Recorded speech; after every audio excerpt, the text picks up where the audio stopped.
Jai Radha Madhava Kunja Vihari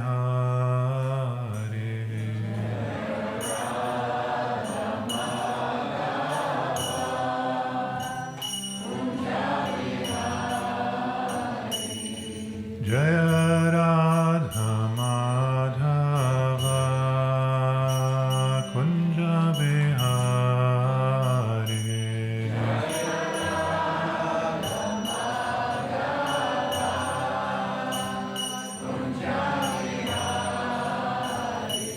Jaya Gopi Janavalabha Girivaradhari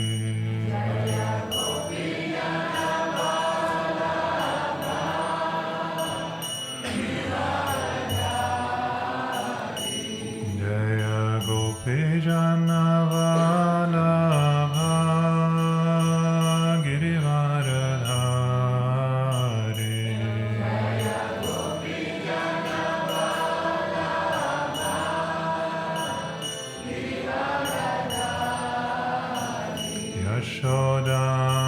Yashodanandana Braja Janaranjana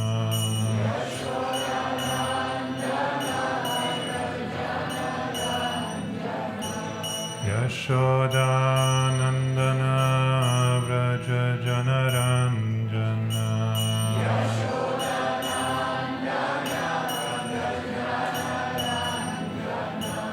Yamuna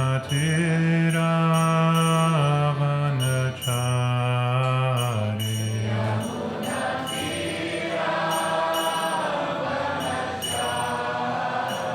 Yamuna Tiravanachari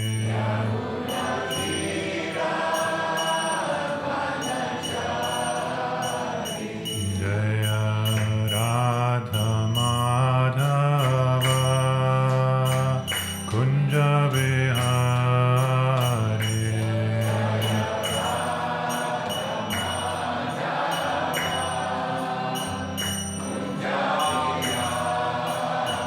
Jaya Radha Madhava Kunja Vihari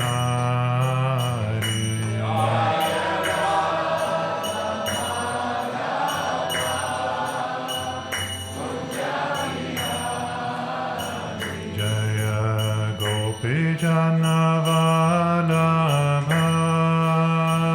Girivaradhari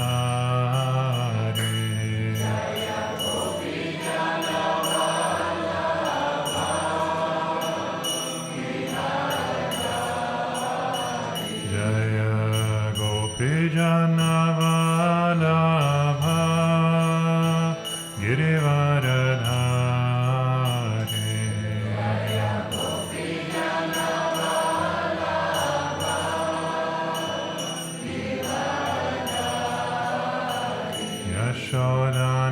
Yashodanandana Braja Janaranjana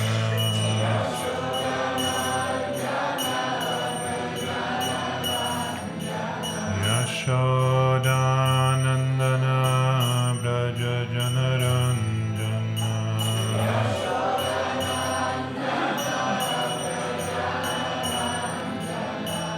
Yamuna Tiravanachari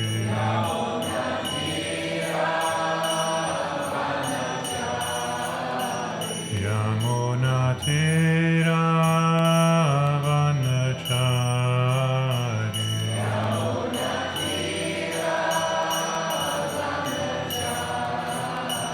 Jaya Radha Madhava Kunja Vihari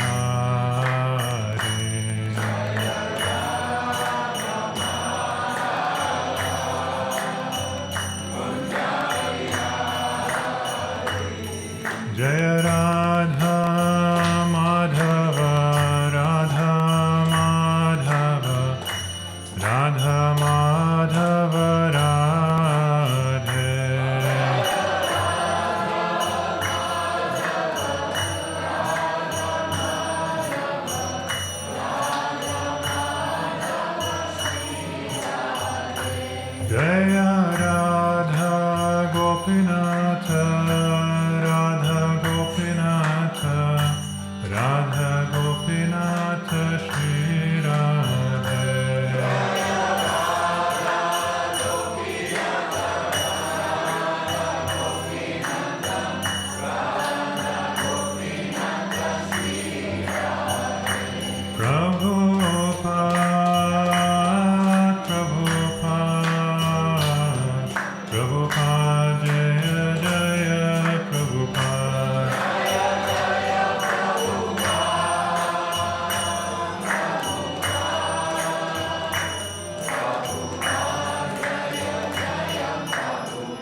Vishnupad Paramahamsa Radhadesh Acharya Stotra Shri Srimad Avaichara Naravinda Bhaktivedanta Swami Srila Prabhupada Ki Jai Grantaraj Srimad Bhagavatam Ki Jai Samaveta Bhaktivinoda Ki Jai Nittai Gaura Premanande.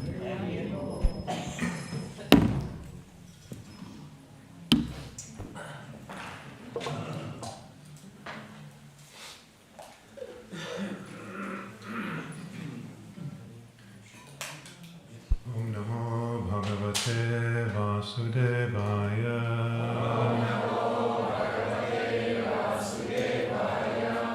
Om Namo Bhagavate Vasudevaya.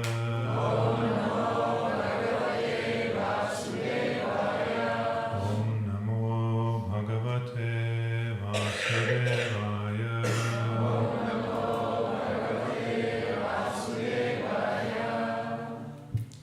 Omagyanatimirandhasya Gyananjanashalakaya Chakshurunmilitam Yena Tasmai Shri Gurave Namah. Mukam karoti vachalam pangum langayate girim yatkripatamam vande Shri Guru Dinataranam. Mancha kalpatarubhyascha kripa sindhuvya cha patitanam pavanebhyo vaishnavebhyo namo namaः.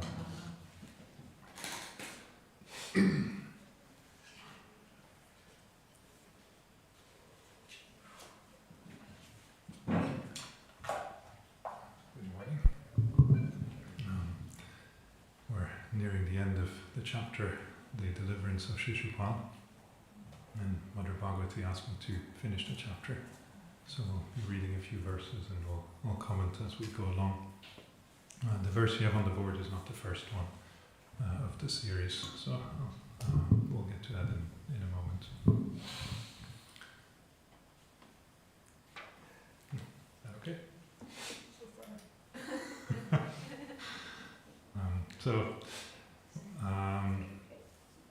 We've been hearing the description of the Rajasuya of Yudhishthira Maharaj, and in many ways this is one of the main reasons, or at least one of the main external reasons for the Lord's descent, for the Lord's appearance in this world. He comes, as we hear in Bhagavad Gita, Yada Yada Hi Dharmasya Glanir Bhavati Bharata Abhyuttana Dharmasya. So he comes when there's a decline of Dharma and when there's a rise of Adharma, and then he comes to establish Dharma and to protect the saintly and to annihilate the demons. And so this is what we've seen in this chapter. He comes, why does he come? He comes to deal with the demonic kings that have overburdened the earth, and he comes then to establish someone else in their place, and that someone else is Dharmaraja, is the king of Dharma, Yudhishthira Maharaj, who's now being crowned or consecrated. The Rajasuya sacrifice is the sacrifice that is done, basically the coronation of the king. And so Yudhishthira Maharaj is king, and of course we know that this is not the end of the story. There's going to be some challenges ahead, but the first part of that part of the Lord's mission has been accomplished. And in the process of that, in the process of establishing Yudhishthira Maharaj as the king, we've also seen the other side, the killing of the demons in the form of Shishupal, who could not contain himself any longer and criticized the Lord, and in the end was killed by the Lord and attained liberation from the hand of the Lord. And so the verse where we're starting here describes the very end of the long ritual of the Rajasuya, of the consecration of Yudhishthira Maharaj. And so in text 47,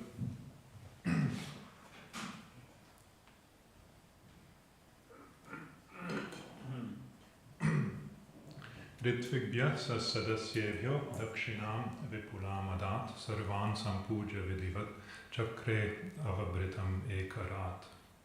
Emperor Yudhishthira gave generous gifts to the sacrificial priests and the members of the assembly, properly honoring them all in the manner prescribed by the Vedas. He then took the avabrita bath. And so this is basically the the end of the ritual, the final act of the ritual. There's two things you need to do after you do a Vedic yajna.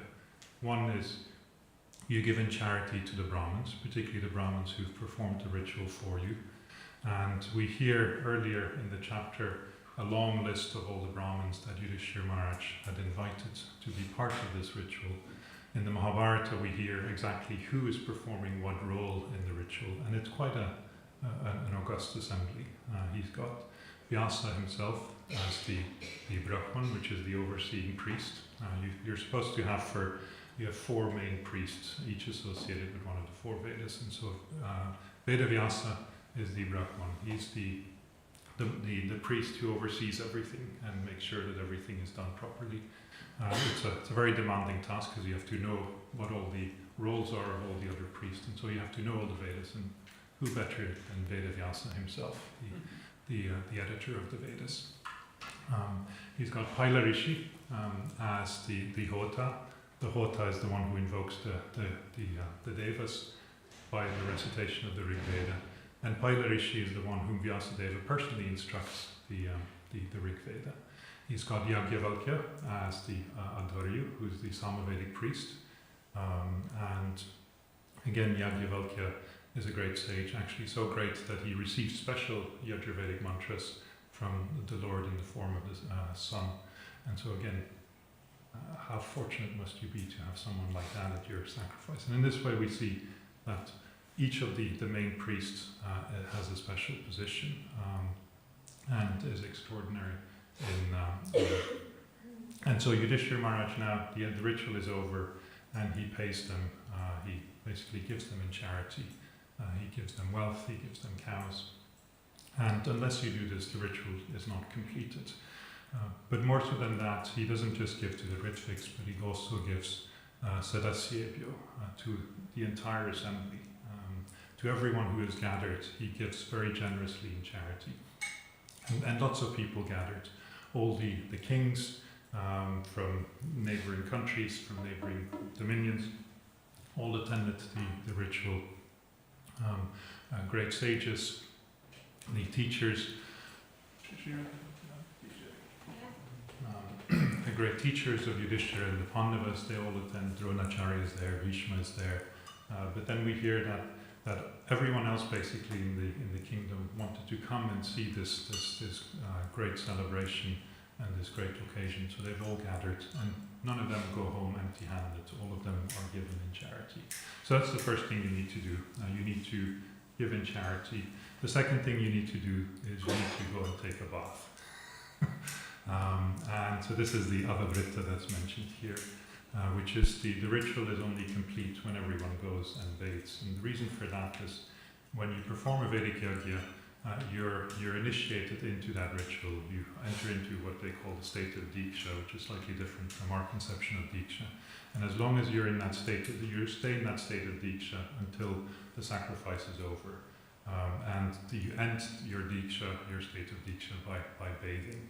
And we'll hear generally with some of these rituals, they're quite long, and there's lots of recitation of Vedic mantras and lots of things that seem very arcane in many ways. And so in some ways it's not a very exciting affair unless you really know what's going on. But the bathing is always the most joyous part of it. And we'll hear a description of this in the next chapter. Shukadeva Goswami is going to elaborate on the joy that the Pandavas and those who attended this had in going to bathe. And so it's a joyous thing that takes place. And so now Yudhishthira Maharaj is described here as Ekarat, as the word for word just says the emperor, but Ekarat is the one who rules alone. So he's been crowned this. And of course, we know that this is all happening before the war of Kurukshetra. And so he is the single ruler, the emperor, but not everyone is too happy with that. And so it takes a while for that to be fully established. There's going to be a few more demons and envious kings that will have to be killed. There's going to be a whole war that basically wipes out all the opposition. And then finally, as we hear in the very beginning of the Bhagavatam, in the first canto, there will be the Ashwamedha ritual, which kind of establishes and sort of reaffirms Yudhishthira's reign, and that's then Krishna's task is done on that front. And then we have the verse on the board, 48. So, Sadayitva Kraturagya Krishno Yogeshwareshwara Uvasa Katichimasan Suhridbhir Abhiyachita.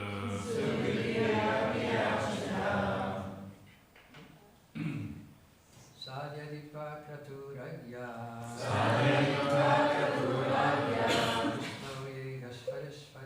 Krishno Yogeshwareshwara Vasa Katichimasan Suhridbhir Abhiyachita. Sadhyatvi Kraturagya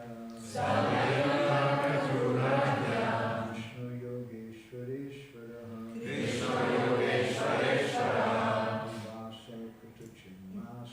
Vasa Katichimasan Suhridbhir Abhiyachita.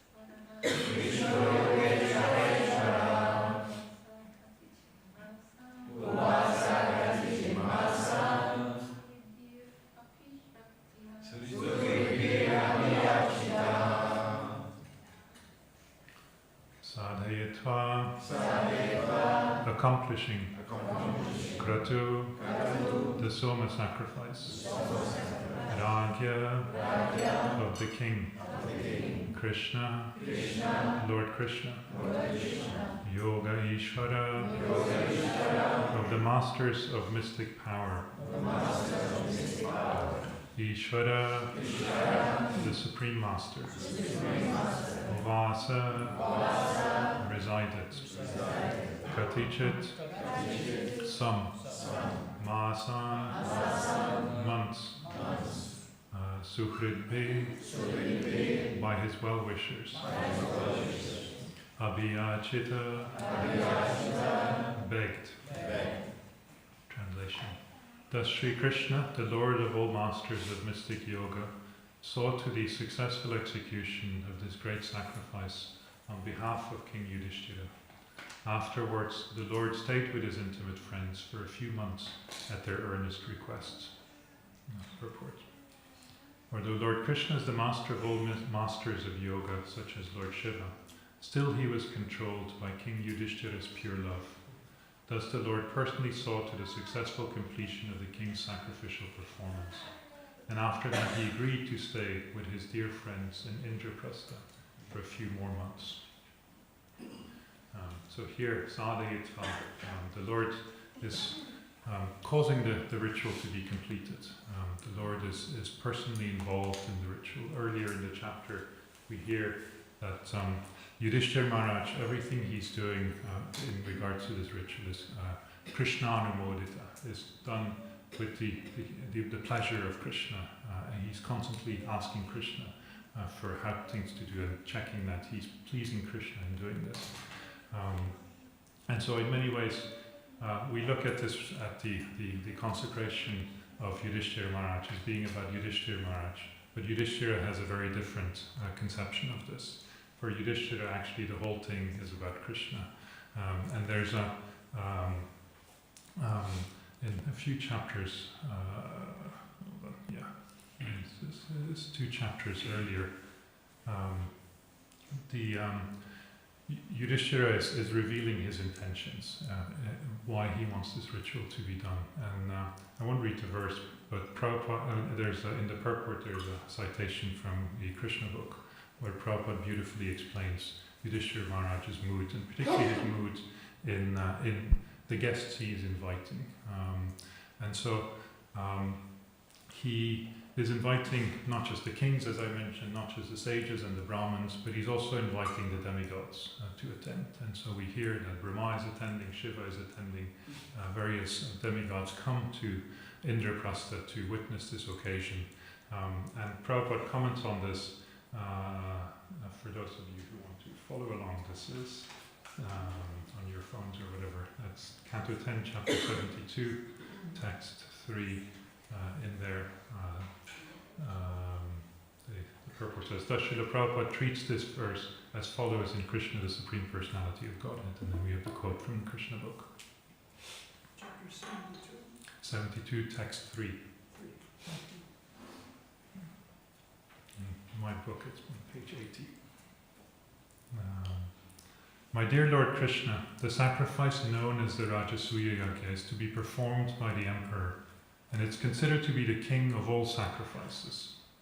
By performing this sacrifice, I wish to satisfy all the demigods who are your empowered representatives within this material world. And I wish that you will kindly help me in this great adventure so that it may be successfully executed. So this is the surface thing. The verse says he wants to worship basically the demigods in this. And he says, okay, so this is what I want to do. But then we get a deeper. As far as the Pandavas are concerned, we have nothing to ask from the demigods. We are personally satisfied by being your devotees. As you say in Bhagavad Gita, persons who are bewildered by material desires worship the demigods, but our purpose is different. I want to perform this Rajasuya sacrifice and invite the demigods to show them that they have no power independent of you. They're all your servants, and you are the Supreme Personality of Godhead. Foolish persons with a poor fund of knowledge consider your lordship an ordinary human being. Sometimes they try to find fault in you, and sometimes they defame you. Therefore, I wish to perform the Rajasuya Yajna. I wish to invite all the demigods, beginning from Lord Brahma, Lord Shiva, and other exalted chiefs of the heavenly planets. And in that great assembly of the demigods from all parts of the universe, I want to substantiate that you are the Supreme Personality of Godhead, and that everyone is your servant. That's quite extraordinary, and it's quite beautiful of Yudhishthira Maharaj. The ritual is really about him in some ways, because he's being consecrated as king, but his only desire is to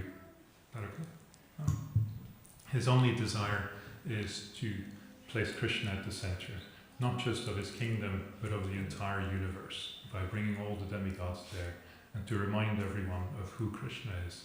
And this is, of course, what happens at the Rajasuya sacrifice, when time comes to honor those who attend. Who is to be honored first? This is a big sort of a big thing. Who are you going to offer respects to first?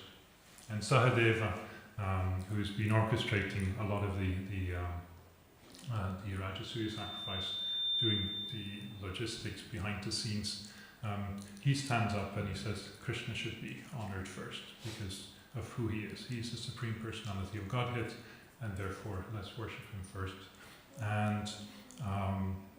And it's interesting that the earlier in this chapter we hear that there was actually disagreement about this before Sahadeva spoke up, which shows that not everyone was deeply convinced that Krishna was the Supreme Personality of Godhead. And so this gives sort of credence to Yudhishthira Maharaj's motive in bringing everyone together there. But once Sahadeva spoke up, then everyone went, yes, of course, this is the natural choice. Everyone except Shishupal, as we will hear in a few verses, who wasn't too happy with that. But in any case, the whole ritual is not just orchestrated by Krishna, not just in sort of a general sense that he comes to re-establish Dharma, not just in a specific sense in that he is advising Yudhishthira on how to do this, but also in the sense that Yudhishthira wants to place Krishna at sees Krishna as really the real king that is being crowned here, not himself. But throughout this chapter, and especially in these final verses of the chapter, what we see is that even though Krishna, as he's described here, he's Yogeshwareshwara, he's the Lord of the Lords of Yoga, like Shiva. The great glory of Krishna is that he submits himself to Yudhishthira Maharaj. And we see this the first instance in this verse, that the sacrifice is over, mission is accomplished. He could go back to his own home, but he stays there, Katichin Masam, for a few months. He decides to stay there. Why? Because Abhiyachita, because Yudhishthira and the Pandavas ask him for this. Actually, as the word for word is, they beg him for this. They can't bear the thought that he would immediately leave. And so the Lord lets himself be controlled by the love of his devotees, and he stays there for a few months. And he stays there very comfortably. In the previous chapter, we hear, I made a note of it here, I won't find it so quickly. Prabhupada has an interesting phrase that Yudhishthira Maharaj organized the Indraprastha such that Krishna would experience new features of reception every day. This is what Yudhishthira Maharaj did. He just organized the whole city in such a way that there was always something new for Krishna to do, and there was always something new for him to enjoy and to please him.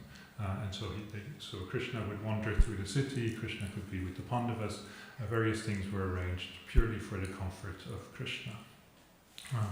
And we see in various ways the glories of this in the first canto and in various other places, but most specifically in the first canto, when we hear the praises of Krishna by the residents of Yudhishthira's kingdom and how much they love him. And this is Yudhishthira's doing, that he orchestrated this in such a way that Krishna would not be contained in his palace and be there with the Pandavas, but that Krishna could be seen by all the residents of his kingdom, and who would come to love him in the way that he loves him. And so he stays for a few more months, but then, text 49, Tato nugyapya rajanam anichantam apishvara yayau sabharya samatya chapuram devaki sutta. Then the Lord, the son of Devaki, took the reluctant permission of the king and returned to his capital with his wives and ministers. And so finally the few months are up and he decides, well, he's referred to here as Devaki Sutta, he's the son of Devaki, which hints that he has other responsibilities or other relations. He has a whole other family that he wants to return to. We hear, as we will hear in the next chapter, although all of them came for the Rajasuya sacrifice, some of them have already returned home, and so now Krishna wants to go back to them so that to ease their separation. But he doesn't just tell Yudhishthira Maharaj and says, okay, I'm going. He asks him for his permission, and again showing the submission of him to his devotee. And Yudhishthira is anichantam, he doesn't like it, he's not very happy, he doesn't desire that Krishna leaves, but he gives permission to him, knowing that he will bless his other devotees. And so Krishna goes home. And then Shukadeva Goswami says in text 50, Varnitam tadupakyanam mayate bahuvistaram vaikunta vasinur janma viprashapat puna puna. I've already described to you in detail in the history of the two residents of Vaikunta who had to undergo repeated births in the material world because of being cursed by Brahmins. And so in some ways, this is what stands out in the narrative perhaps most, is the deliverance of Shishupal, as the chapter is called. And here Shukadeva Goswami kind of mentions this very briefly, because he says Bahuvistaram. I've already talked about this in great detail. He particularly has talked about this in great detail in the 7th canto, in the beginning of the 7th canto, where we have the description of the Rajasuya, and Yudhishthira asks Narada Muni how it is possible that Shishupal attained liberation even though he hated Krishna. And so this has all already been described. Actually, the Bhagavatam keeps coming back to this topic. hear about it in the 3rd canto, we hear about it in the 7th canto, we hear about it several places in the 10th canto, we will hear about it again in the 11th canto. This is a big topic in the Bhagavatam. But here, Shukadeva Goswami says, well, we've talked about this enough now, let's move on. But he highlights one thing that is important here. Why were they, why were those Vaikuntha Vasin, or those residents of Vaikuntha appearing here in earth, born here in earth, puna puna, again and again, Viprashapat, because they were cursed by the Brahmins. Sanatana Goswami comments on this verse and he says, this is the great caution or warning that Shukadeva Goswami gives to us, that don't offend the Brahmins. He says this is an important point. And we see, of course, the big difference with Yudhishthira Maharaj. Yudhishthira Maharaj is constantly honoring the Brahmins, and this is the glory that sort of comes from it. And here we have the opposite. They displeased the Brahmins, the Kumaras, and therefore they were cursed. And so don't be cursed by the Brahmins. And then text 51. Rajasuya avavrityena snato raja yudhishthira brahmakshatra sabhamadye shushubhe surarativa.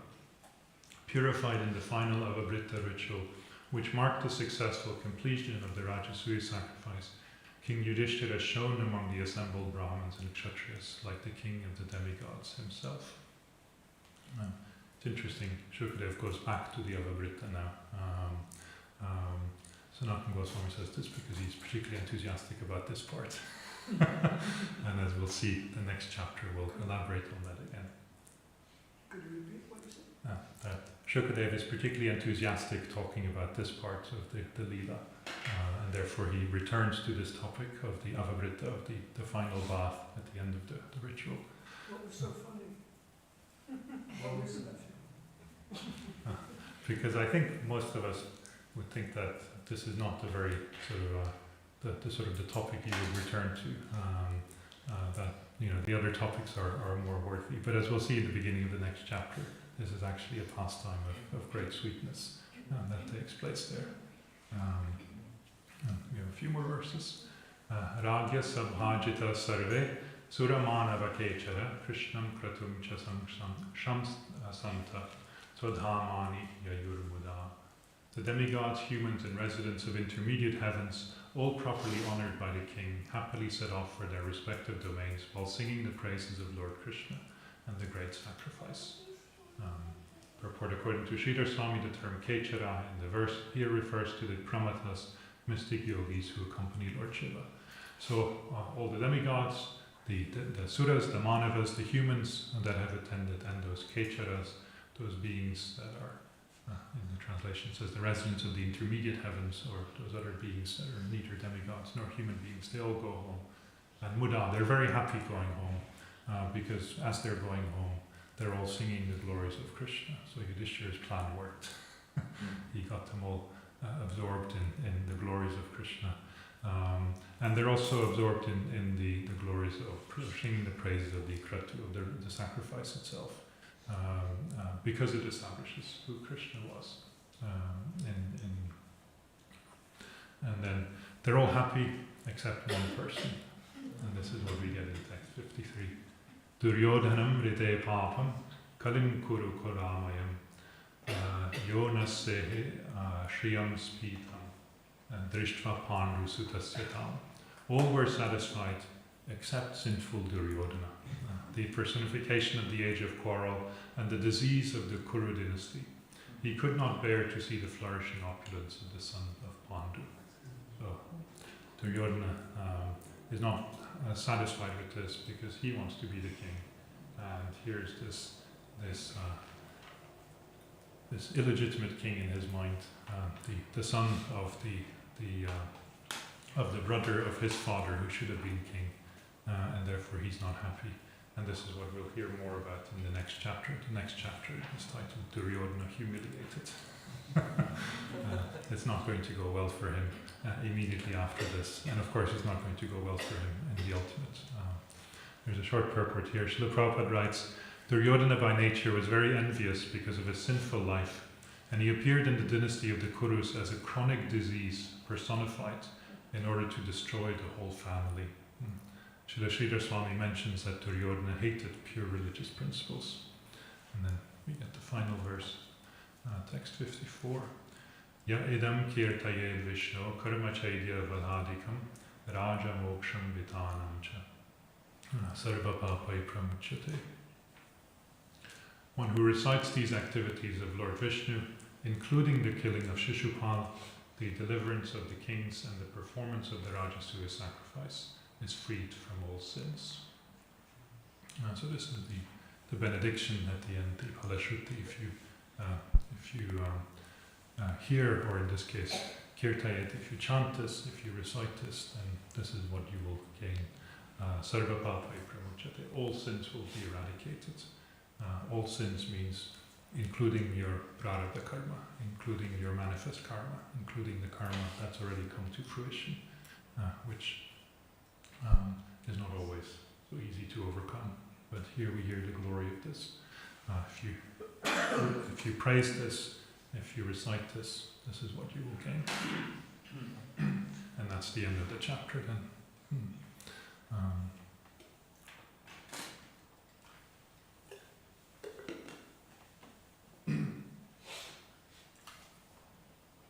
Now, we get two kind of very different aspects of the story that are brought out here in these final verses, and they're brought out indeed throughout the entire story. We have the story of Yudhishthira, and we have the story of Shishupal.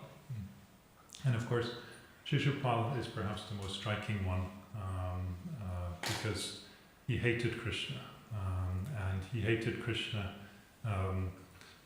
very, very, very intensely, and yet he attained perfection, he attained liberation. And this is, as I mentioned, the Bhagavatam comes back to this again and again, because people are bewildered by this. How is this possible? We actually hear in the scriptures that those who criticize Krishna, it's not just that Shishupal is hating Krishna, but the moment before he dies, he's blaspheming Krishna. And so this is on his mind as a direct criticism of Krishna. And we hear throughout the scriptures that those who criticize the Lord, those who blaspheme the Lord, will go to hell. So how is it possible that Shishupal did not go to hell and ended up attaining liberation? And that is indeed kind of a difficult thing to fathom in some ways. And so this is why this is repeatedly addressed in the Bhagavatam. In the 7th canto, Yudhishthira Maharaj, immediately after the Rajasuya sacrifice, as he saw the light emerging from Shishupal's body and entering into the body of the Lord, he turns to Narada Muni, who's present at the Rajasuya, and he says, how is this possible? What happened here? How can I make sense of this? And the first thing that Narada Muni tells him, he says, well, the first thing you have to understand is that Krishna, he doesn't have an ego like we do. He doesn't have ahankara, he doesn't have false ego. And because he doesn't have false ego, therefore he doesn't have any friends and he doesn't have any enemies. And therefore, if someone praises him or someone criticizes him, it's the same to him. Why do we like praise? Because it sort of enlarges our false ego. Why do we hate criticism? It's because it diminishes or sort of makes us see us perhaps for who we are, at least in the perception of others, but not in our own perception. But Krishna doesn't have this, and therefore Krishna is not moved by this, and therefore Krishna treats friends and enemies equally. That's the first thing Yudhishthira is told by Narada Muni. And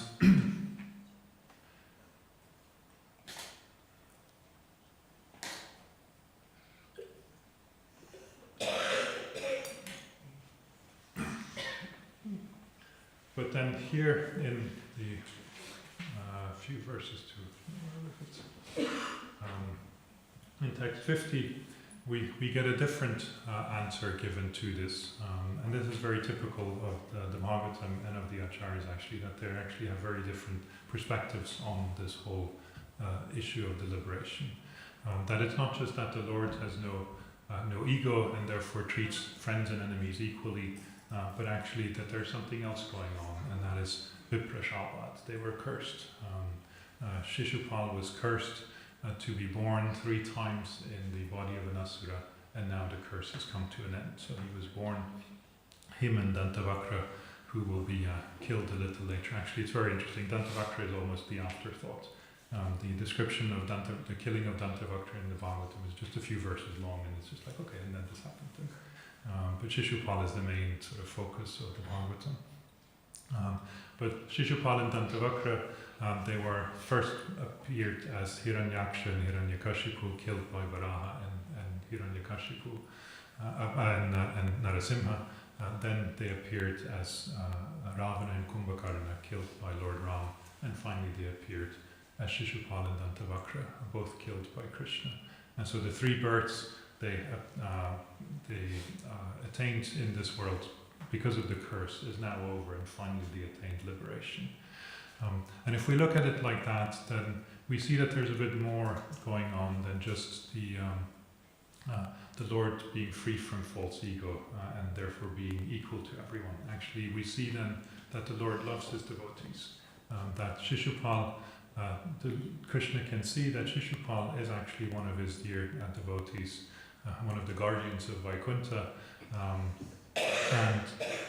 and therefore he sees that the hatred that he now has towards me is not his natural hatred. Actually, underneath all of this is my devotee, who, due to this very unfortunate circumstance, has entered in this situation where he's now forced to hate me, but he's still my devotee, and therefore I will treat him as my devotee, and therefore I won't take his insults very seriously.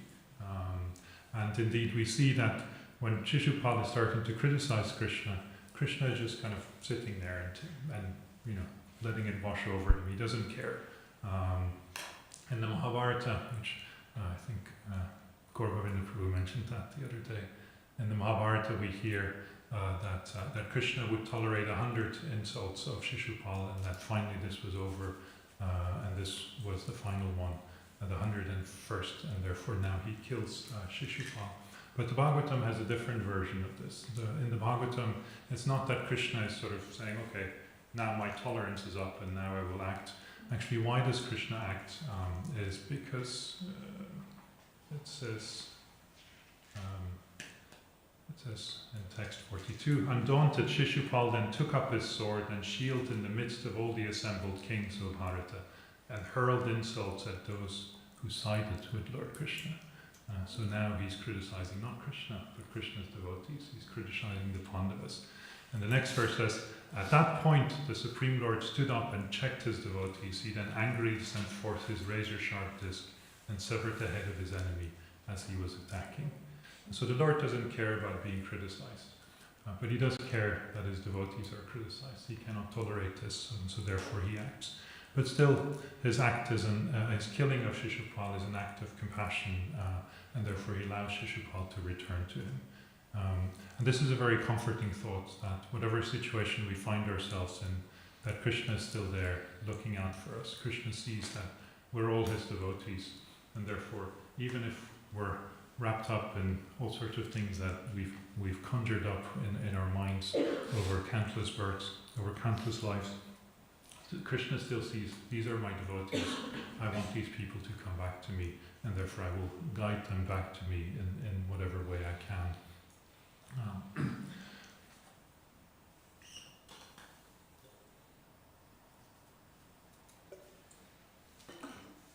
And so that's one explanation of why Shishupal is liberated. The curse is over, Shishupal is the Lord's devotee. That's the important part. But then Srila Rupa Goswami points out that this is also, this whole episode is also talked about in the Vishnu Purana. And in the Vishnu Purana there's no mention of a curse. There's no mention of Jai and Vijay. It mentions that here we have Hiranyaksha and Hiranyakashipu appearing, then being killed, then being reborn as Kumbhakarna and Ravana, and then being killed and being reborn as Dantavakra and Shishupal. But no mention of Jai and Vijay, no mention of a curse. And so Rupa Goswami says, well, how do we make sense of this? He says, well, we can understand this, that the curse is not the ultimate explanation. Because if it was the ultimate explanation, it means that in every kalpa, Jai and Vijay would be cursed. And if Jai and Vijay would be cursed in every kalpa, that would be a bit unfair. That would not be very kind of the Lord.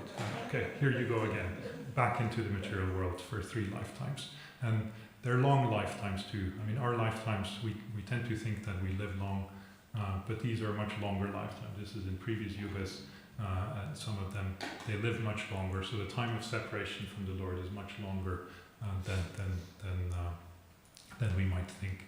And so the Lord wouldn't do that to his devotees. And so Rupa Goswami says, therefore in some kalpas they're cursed, in some kalpas it's not, and we see that there are other living beings that undergo these 3 births and engage with the Lord in that pastime of fighting.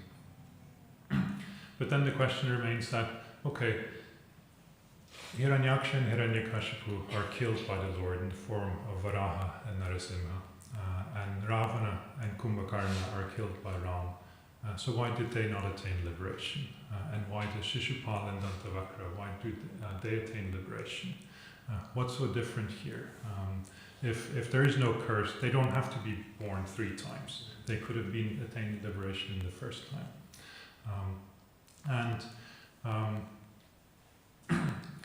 Rupa Goswami says, this is because this whole Leela establishes the special nature of Krishna and the supremacy of Krishna. There's something different about Krishna from the other forms of the Lord. And it's because they're killed by Krishna, therefore they can attain liberation. And this is not just Krishna, but all the other demons that Krishna kills also attain liberation. And as Sanatana Goswami points out, actually it's not just the demons killed by Krishna attain liberation, but some of the demons who are killed by the servants of Krishna also attain liberation. So Krishna's glory extends even to his devotees, and so we see that all the kings we hear in the first canto who died in the battle of Kurukshetra attained liberation, even though they weren't killed by Krishna personally, because Krishna did not take up any weapons. So this is the greatness. So what is so special about Krishna? What's so special about Krishna is that Krishna is all attractive. And this is the extraordinary part of this Leela. That the problem with Hiranyaksha and Hiranyakashipu and Ravana and Kumbhakarna is not that they hated Krishna, that they hated the Lord, but is actually that they didn't hate the Lord enough. Their hatred couldn't attain an intensity because Rupa Goswami says they were blinded by their passion, as Mother Bhagavati was pointing out in her class 2 days ago. They both desired something. Hiranyaksha and Hiranyakashipu wanted dominion and felt wronged, especially Hiranyakashipu, by the Lord. The Lord killed his brother, and this was his hatred for the Lord. And it stemmed from that. And similarly, Ravana, he wanted to enjoy Sita, and the Lord was kind of the obstacle in the path of that, and therefore there was hatred for that. But with Shishupal, it's quite different. And you might say, well, Shishupal also had a similar problem. He wanted Rukmini, and Krishna snatched him away. Rukmini's brother had sort of arranged for Shishupal to marry his sister, but then here comes Krishna, and like a lion seizing the antelope, rushes off with her. And you might say, well, this is where Shishupal's hatred comes from. But the Bhagavatam says, no, this is not where Shishupal's hatred comes from. This merely intensified his hatred. His hatred actually was much earlier. Narada in the 7th canto says that Shishupal and Dantavakra, they hated Krishna from the moment they could speak. So when they were very little boys, they already hated Krishna. And Rupa Goswami says his hatred is his swabhava, his essential, sort of his natural position. It is not that he feels wronged and therefore there's hatred, but just from the moment he's born practically, he hates Krishna. And he cannot control that hatred, and that hatred consumes him. But because his hatred is not focused on the powerful, majestic form of Narasimha or the righteous form of Lord Ram, but on Krishna, who is so sweet and so attractive, his hatred becomes so strong that it consumes him entirely, and he cannot do anything but think of Krishna constantly and revile him. But in reviling him, he is in some ways kind of praising Krishna too, as we've heard in some of the preceding verses in this. Some of our acharyas interpret those verses in two ways and said, here's one way in which we can see this as a criticism, here's the other way in which this verse functions as a praise of the Lord. When he says, here's this cowherd boy who has no dharma, who doesn't follow dharma. This is a criticism, but this is also a praise because the Lord is above dharma. And so in the same way, for Shishupal, because Krishna is all attractive and Krishna draws everyone to him, whether they love or hate him, therefore the distinction between love and hate almost disappears. It's still there, but it's become so thin that at the point of which Shishupal is killed by the Lord, his sins have been, of criticizing the Lord have been entirely eradicated, and now he can see the Lord for who he truly is, and in that moment he attains liberation and he returns as a servant of the Lord. And this is the greatness of Krishna. And so this is not possible for anyone else, for any other form of the Lord. Thomas Aquinas has this the Christian theologian has this interesting point in the Summa Theologia, in sort of great work on theology, where he says, can one hate God? Is this possible? And Aquinas says, no, we cannot hate God, because God is all good, and the good you can only love. And furthermore, he says, God is all attractive, so he draws everyone to himself, therefore he draws everyone to himself in love. And therefore we cannot hate God. He says we can only hate the effects of God. We can hate that God punishes our sins, or that God prevents us from doing certain things, from engaging in sinful activities. And this is the cause of our hatred for God. But we see Srila Rupa Goswami says, no, we can actually hate Krishna. One can actually hate Krishna. And we might say that, Hiranyakashipu particularly is hating Krishna for the effects of Krishna, or is hating the Lord for the effects of the Lord, and that sort of becomes sort of somehow attached to the Lord. But here with Shishupal we see it's quite different. He actually genuinely hates the Lord. But because Krishna is all attractive, that is not real hatred in the way that we know of it in this world. One cannot hate anyone in this world in the way that Shishupal hated Krishna. It's impossible, because whoever we hate is not all attractive and is not all consuming, and therefore we cannot be so deeply absorbed in that. And so that's the first sort of glory of this chapter, is that it establishes Krishna's supreme position and Krishna's supreme enchanting nature. But then the other side of the Leela here enhances that even more. And that is, here we have this person who is not just the Lord of everyone, as Sahadeva says at the assembly, not just the master of everyone and everyone being his servant, not just the source of this world, but he's the most attractive person, he's the most charming person who draws everyone to himself. And who does he turn to? Who is he attracted by? He's attracted to Yudhishthira Maharaj and the Pandavas. So how much greater are they, one might think. This is what the Lord wants to establish. That he is, as we heard, he's Yogeshwareshwara, he's the Lord of all the masters of yoga, and yet he chooses to become the servant of the Pandavas. He becomes their messenger, he becomes their charioteer, he becomes their close friend. In so many ways he serves them throughout their life, and how much greater are they then? This is in the Mahabharata, Krishna says that if you hate the Pandavas, you hate me. If you love the Pandavas, you love me. And he says,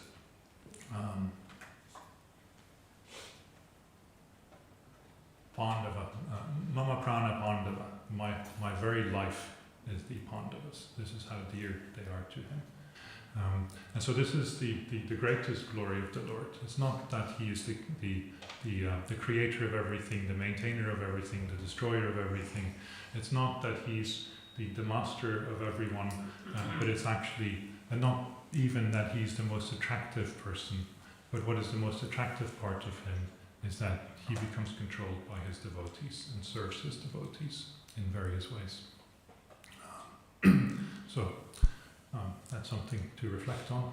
And of course, we'll hear more about that tomorrow when we celebrate Govardhan Puja.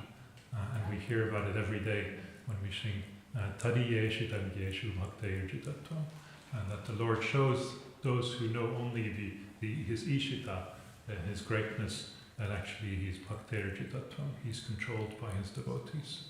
And so it's very appropriate that we're reading this chapter in this month of Kartik when we particularly meditate on this.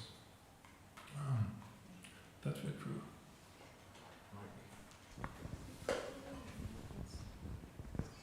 Thank you very much for the class. I have a question about space and time in relation to these incarnations of Jaya and Vijay. You know, they're killed at different times. Have you read any description of where they are during that interim? I don't know. No. I haven't never heard it either. There's another question though. In text 43, in the purport, when Shishupal's decapitated, there's this description that the Lord severed his head with his disc in such a way that not a drop of blood fell. Can you explain that? Yeah, of course, not a drop of blood can fall, because if a drop of blood were to fall, this is part of the ritual still. And so this would cause the ritual to be kind of spoiled and become impure. And so therefore it's already quite unusual, and Jiva Goswami points this out, that they're also absorbed in the performance of this ritual. They're in that state of diksha that I mentioned, which is kind of a suspension from ordinary life. But when Shishupal starts to criticize the Lord, the Pandavas and the devotees of the Lord, they all become so agitated that they forget this and they start picking up their swords, which is not what you do during a sacrifice. Presumably their swords were not even there, you know. Normally you're dressed quite simply if you're performing the ritual. But they're all doing this, so they're already kind of stretching the boundaries of what is appropriate to do in the ritual.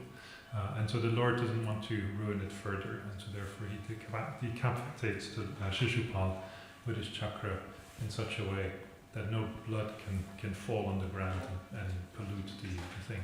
I've always assumed that the chakra is so hot that it basically kind of, you know, burns the flesh, and therefore no blood can come out. But I don't know whether that's true. That's my speculation. Good explanation. Does that? They say that what a devotee says cannot be untrue. Yeah, so maybe you should say it then. So Krishna Prabhu.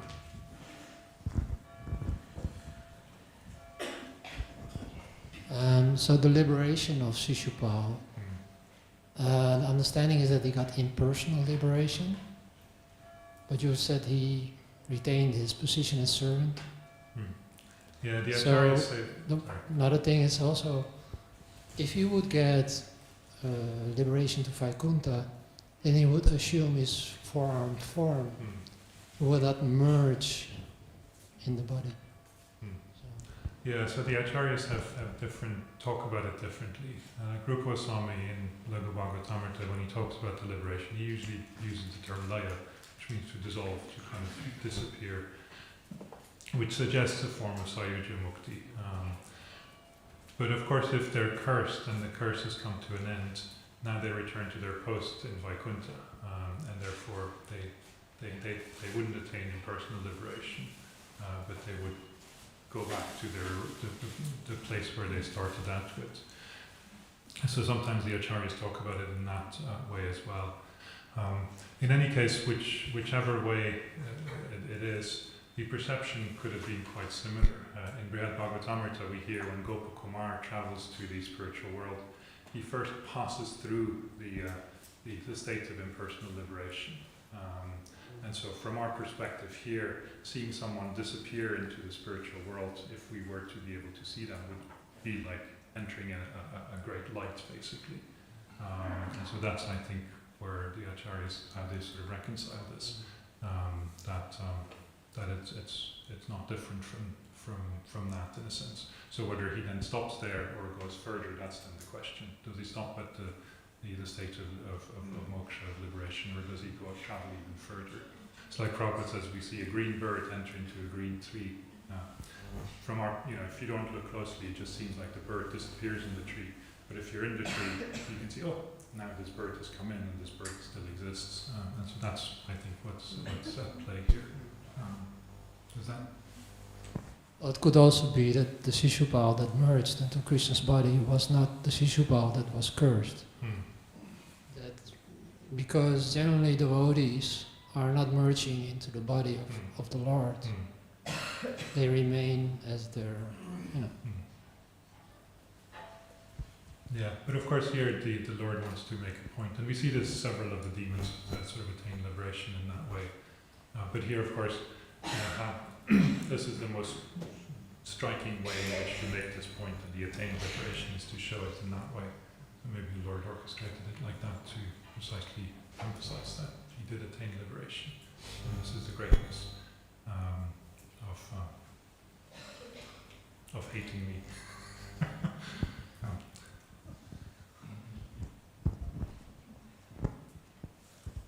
The question came up a few weeks ago. Why? Because we understand that Giant Vijay, then they again came back as Jagan Madai. Can you say, why did they come? Why did they enter into the pastimes of Lord Chaitanya? Can you say something about that, please? I don't know. That's the simple answer. I was talking to Mother Bhagavati about that the other day. Had to sort of reconcile that. But yeah, I don't know. Okay. I'm not aware of any Acharya commenting on that. And another question is that it was talk about Ashvamedha Yagya. Many times when you read the glories of Ekadashi, and it says, reading this passage is like, you get the merit of an Ashvamedha Yagya. But what does that mean for us? What do we get out of it? The Ashvamedha Yagya is considered to be, it's a thing only a king can perform, but it's a highly sort of pious thing to do. So it's a material kind of benefit you sort of piety you get from it. And so we find these sort of descriptions sometimes that he who does this is equal to having this particular devotional sort of thing is equal to 100 Ashvamedha sacrifices and so on. The Acharyas explain that this is mostly to attract the minds of those who are still too materially kind of absorbed, because these give material sort of things, and so you think, this is something I value. I value kind of attaining sort of punya in this world, and now it says, this is 100 times more than the greatest thing I could do to attain punya. Therefore, I should be doing this. And so it's kind of it's the carrot sort of that's dangling in front of us to kind of do this. But for the devotees, this is not the reason to do it. We do it because it pleases the Lord, and therefore this is the main motivation. But those descriptions are there in Scripture just to draw people in, basically. Thank you. I'm aware we're going over time. Forget breakfast. This is good. Thank you. I wanted to appreciate because I was perturbed. I remember hearing how Krishna was not angry.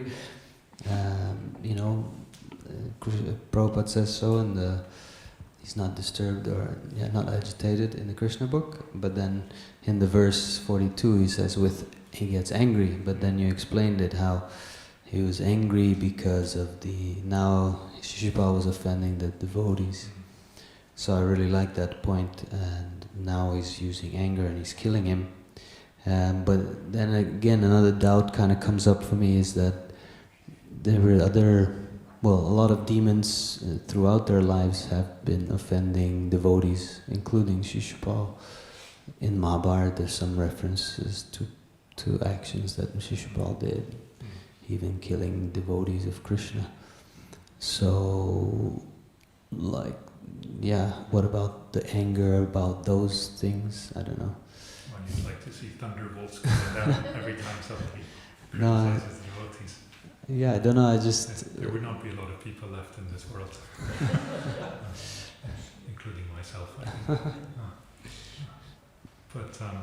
But yeah, no. We of course see that in some cases the reaction is instantly. In some cases, we see that it sort of accumulates and then finally manifests. But from those instances where we should think that where we see that it happens instantly, that shows that it will be there will be consequences for that. Not that when we look at those where we don't see the effect instantly, therefore there won't be consequences. It's just that's the point that's being made, that there will be consequences, as we see in the case of Shishupal and others, and therefore we should be cautious not to criticize devotees and to offend devotees. and be patient, I guess, in many instances, many situations. Like, I don't know, in Ravana's situation, or we hear all the bad things they do, these demons, and it seems like a very, very long time, like a lot of patience required. I mean, the demigods also, I guess they become used to, being very patient for the action of their Lord, or for him to take birth, or Krishna Lila, Ram Lila. So. Yeah. But of course, the devotees don't see it, themselves that way. Like Yudhishthira is here. He's the emperor now, and yet how much more suffering does he have to go through? After this, he gets exiled. He sort of loses the gambling match. He has the whole war ahead of him, and finally, the whole war is over. He's proper king, undisputed. He's severely depressed, so depressed that even Krishna can't help him out of it. Vyasa can't help him out of it. None of his kind of advisors can. And so it's kind of, we see that the lives of devotees are not always so easy, and there are obstacles.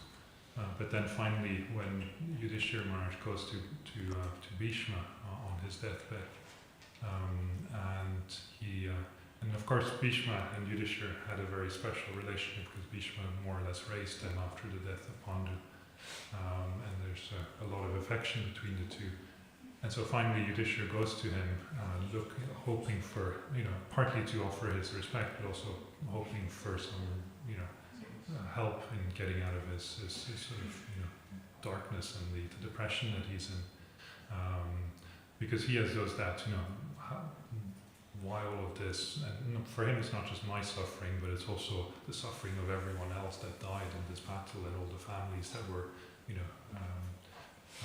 where they're missing family members because they died just for the sake of me. And so he goes to Bhishma, and the first thing that Bhishma tells him is very significant. He says, why do you think Krishna changed? He says, when things were going okay, Krishna was serving you, and now things are not going right, and you have some conception that Krishna has changed his nature. He says Krishna hasn't changed his nature. Krishna is still there serving you in this difficulty, because Krishna doesn't change, but it's your perception of it changed. And so just think back on all the times that he served you. This is still going on. Krishna is still serving you in this, and that finally helps Yudhishthira get over it. And this is what he realizes, that actually in this suffering, Krishna is there, and Krishna is supporting him, and Krishna is helping him to overcome this, and to become, closer to him in various ways. And so I think that's what the devotees ultimately come to learn, that things in this material world go up and down, but they're material things, and ultimately they don't matter. And actually, as one of the favorite verses of the Bhagavatam for Prabhupada, as he saw it manifesting in his life, is a verse towards the end of this canto where Krishna says that, those I favor, I take everything away from them. I make them nothing in this world, basically. And so from a material point of view, this is horrible. From a spiritual point of view, this is Krishna drawing them closer to him through that adversity.